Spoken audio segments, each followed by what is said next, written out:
the Building Energy Efficiency Program, known as BEEP. So how a building functions with regard to its energy management is how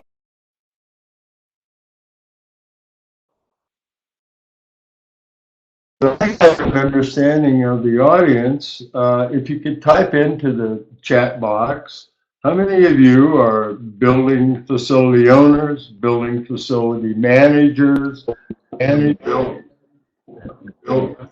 building engineers, or other?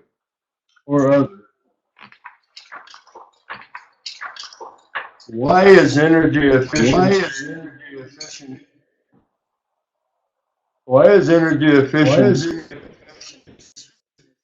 important in your building? It holds the value of the building and increases the value of the building. It lowers the operating costs. And for the most part, most projects you undertake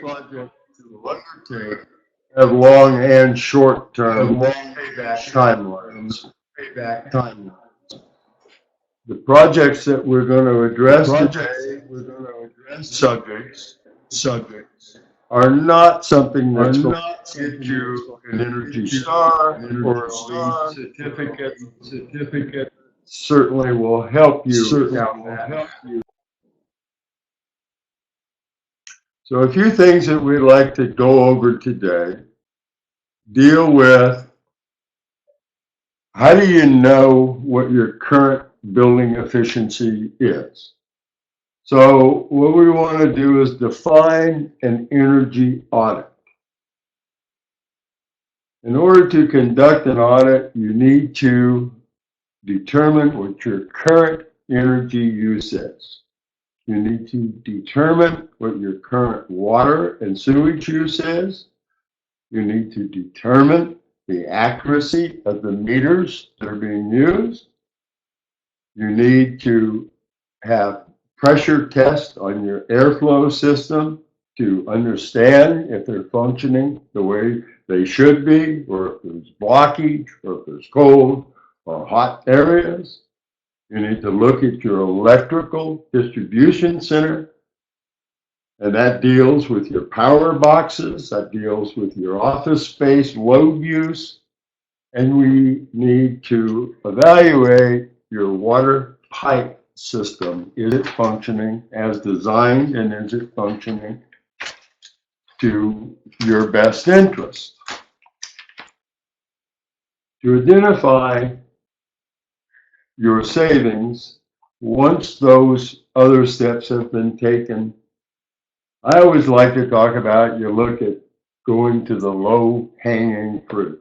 You want to review your lighting system, your sensor system, and you absolutely want to do your overall maintenance review. How often are you doing your meters? How often are you doing your repair and maintenance on your systems? Are you doing it as designed? Are you doing it as warranty requires? And are you doing it on a normal day-to-day operational basis? The minimum term savings that you look at is through your operational budget and your low-cost capital items. Your long-term savings can come with equipment replacement. Equipment replacement, I realize, is a cost factor, but if you have the ability to replace, more often than not, you'll see a short-term payback. In a lot of buildings, you'll have equipment that is either too large or too small to be servicing the area that it's servicing. And you want to monitor your systems. You want to get in there using an audit check sheet, which we'll go through later. You need to have a pretty good idea of what your systems are currently doing. When you're monitoring your systems, I always recommend that you get your manufacturer's book out. It talks about your warranties and how your systems are supposed to function and what they're supposed to do. And you cross-check it against what is actually occurring.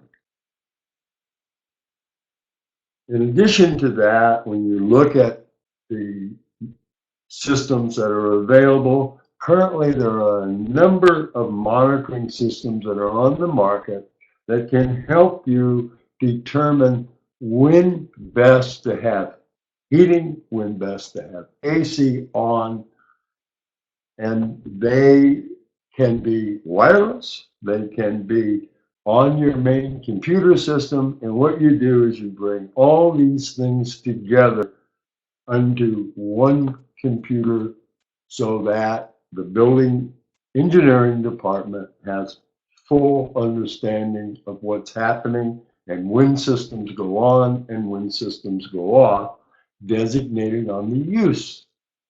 Of course, there are many new technologies that are out there now, the green technologies, wind, solar, thermal, that are being used as retrofit projects in some cases. Other cases are just being put in to try to go off grid. And they are proven to be working. They save operating costs and they have the ability to have cross utilization of technologies. And that is a big thing now because as in, let's look at a vehicle. Our vehicles have improved over the last few years with many new automation functions, and that's what is also available in building management now for your energy use and consumption. And please always keep in mind, water needs to be a part of that thought. So building management information systems, there are mobile devices, as I said earlier, that are on the market, are working. There are water watch systems that reduce not only the use of water, but the energy used to distribute the water and to bring it back into the sewage system. There are new systems that are currently on the market right now that have very short-term paybacks that can be put on roofs that capture heat from the roof and wind from the fans that can produce energy for the building. There are combo systems where you use solar, wind, battery, storage systems, and the focus for that is to store it so that should your power go down for whatever reason, you won't have an outage based upon how much equipment you have up there or what areas you select to make sure that it doesn't go down. There are low-grade waste energy storage, hot water and cold power connections now that has become very popular. And again, it's saving the use of what you will pull off of your grid or your electrical company. Lighting is always an issue, and there are so many new systems, new bulbs, wireless control systems, etc., with your lighting now that you can absolutely have very, very short payback timelines. I always like to tell people that they also need to please be mindful of their insurance issues, and they need to make sure that areas are lit that need to be lit, and that when the sensors are in there, they will comply to what your insurance is covering you for, or won't cover you for. So you need to be mindful of that. But lighting is always a really big low-hanging fruit saving factor. ASHRAE has just come out this month with a new energy standard. It's 2016. It's 90.1. 2016, it replaces what was established in 2013. I would suggest that you look at that because there are some absolute energy savings also available there. There's variable refrigeration flows, air and water, that you can create energy out of your own building, again, saving what you will have to do with regard to buying. Just a quick polling thing here. How many of you are involved with office facilities, industrial facilities, shopping centers, indoor or outdoor, medical centers, residential, other, maybe industrial, light commercial, whatever? All of these things that we're talking about today affect each of these buildings, but of course they affect them in a different way. So at the end of this, if you have some questions, I'd be more than happy to respond directly to your question.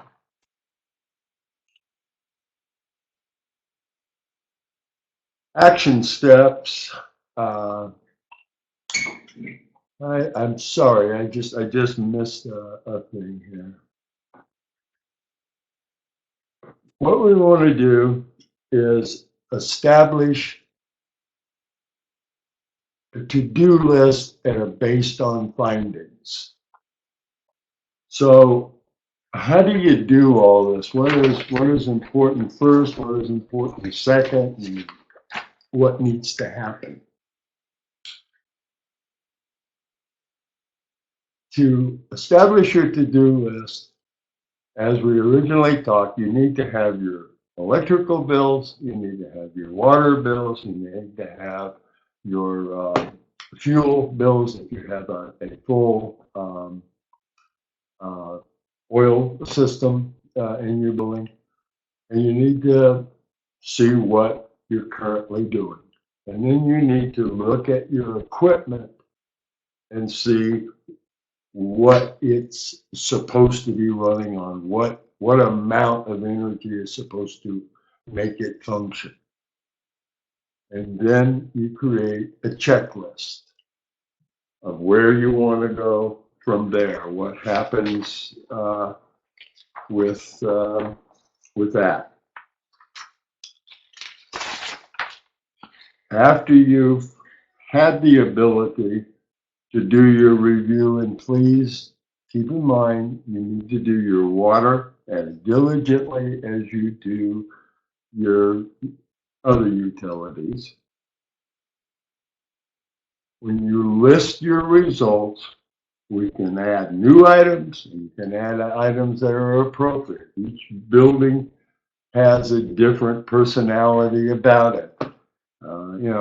Whether it's a brand new building or a retrofit building, you can have the exact same building within a block of one another, next door to one another, or another community, but they don't always function exactly the same way.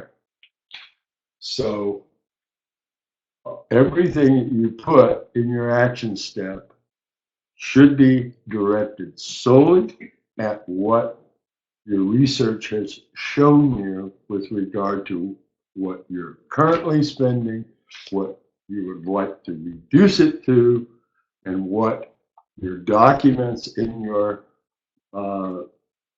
file system for the various pieces of equipment, to include your water, says you're supposed to be doing. And that's how you start the base.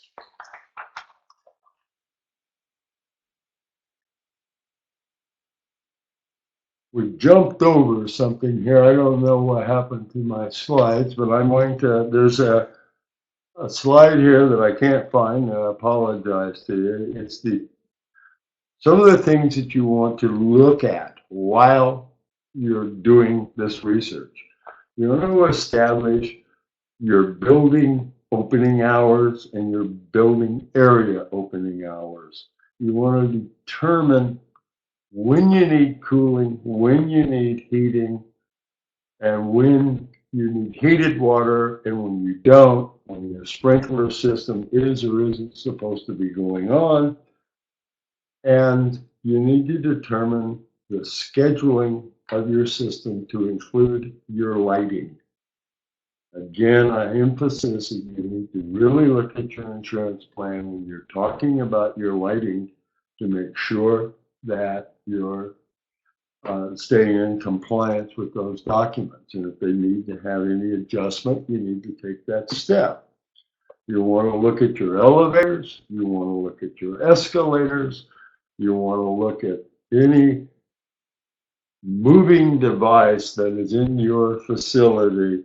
When do you need to have it functioning and when can it not be functioning? The equipment review is always something that people talk about, whether it's a commercial building, whether it's a hospital, whether it's a complex or of industrial use, whatever. All of your equipment came with a catalog and a book that tells about it, how it's supposed to have been installed, what it's supposed to serve, and what type of coverage is it supposed to have.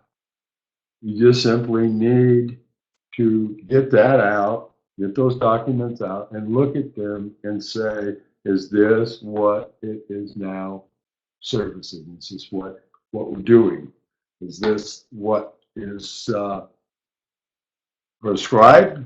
And because older buildings, newer buildings, or retrofit buildings, over time has had some change. There's been some change. A wall went up, a door got changed, something got moved, and you need to make sure that you're not overloading a piece of equipment, as well as the equipment is of the correct size to be doing what you want it to do.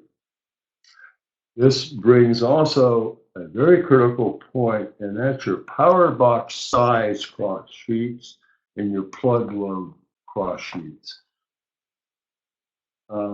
Whether it's a hospital, whether it's a residential building, whether it's a commercial building, many things happen over a period of time, and things again get changed.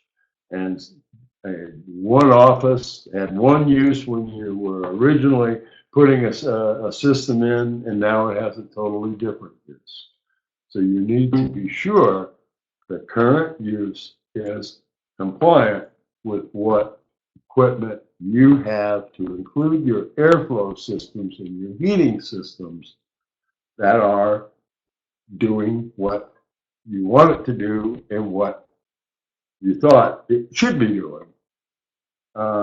This really goes a lot into office buildings and into industrial buildings. It goes into commercial buildings. One of the big things is your airflow system. And I'm sure all of us have gone into offices where we walk into a complex and an office suite, and one corner the people have sweaters on, and the other corner it looks like they're going to Hawaii. They've got short sleeves on and they're warm. That's what you call zone controls. And many things happen to that duct system over time. People will block off a system that's right above their head because they're too cold, but it affects their neighbors or the person in the next office even sometimes. People will hang things or put pictures up or do whatever, put holes in the ductwork, and it doesn't function like it's supposed to. Sometimes they do not clean the duct systems. And I'm not talking about indoor air quality issues right now. I'm talking about putting the vacuum cleaner in there. That cleans them out because if there's blockage in there, the air is not going in. It's making the system work harder than it needs to work. And you're therefore losing your energy efficiencies. Sometimes you go into all different types of buildings and they'll have their supply or the return areas blocked with furniture, uh, file cabinets, all kinds of things. So that's all part of your energy audit. You want to go through the entire building, every piece of equipment, and you want to evaluate and establish, is it functioning to design? Now, I know that there are many different programs worldwide that have tax credits for energy reduction, or if you buy a certain amount of oil or something like that, you can get a tax credit or a reduction of price. And those are all great programs. But the base of it is the energy within the building. If it is being used correctly and as designed, you're going to still be better off than just whatever you get with the tax credit or the reduction of oil pricing or whatever the situation is in your area.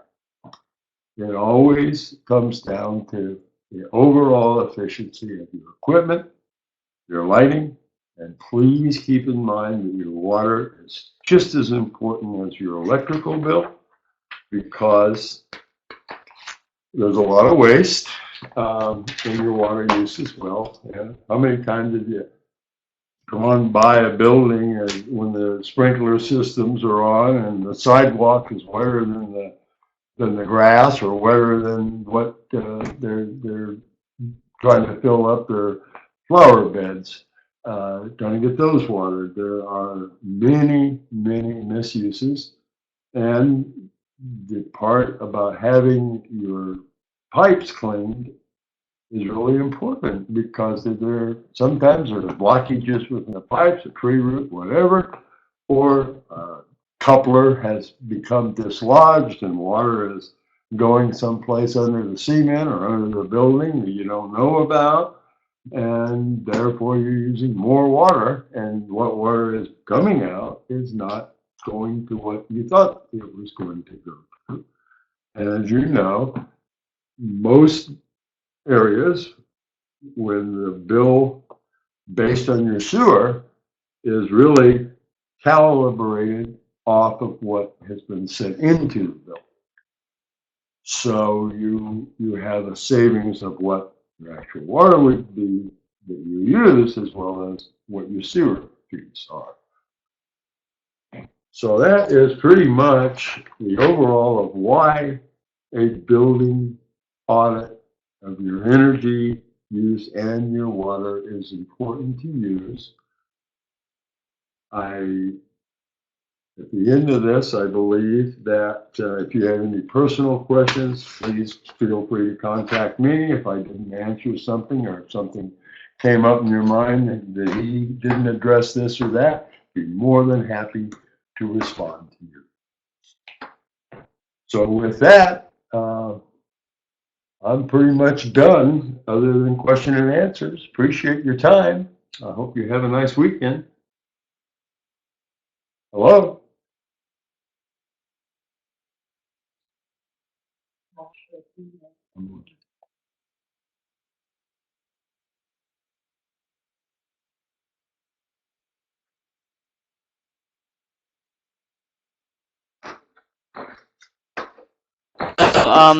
If you do have any questions, you can ask Mr. Short. You can type to the chat box, or you can just, your audio is open right now, so you can just ask Mr. Short directly.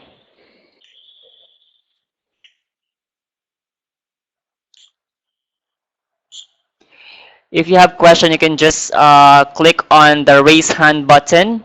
So we can do it one by one. But if not, we can wrap up this meeting.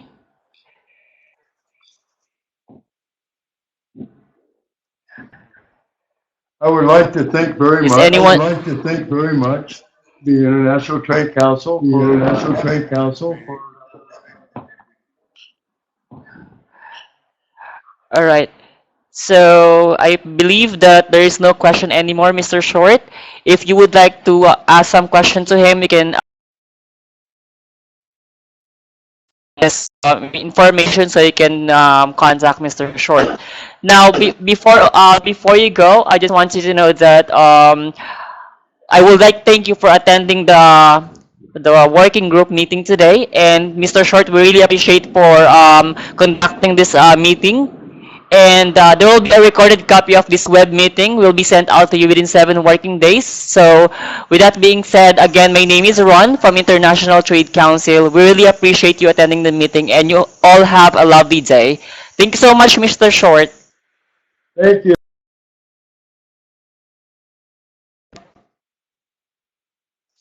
You all have a lovely weekend.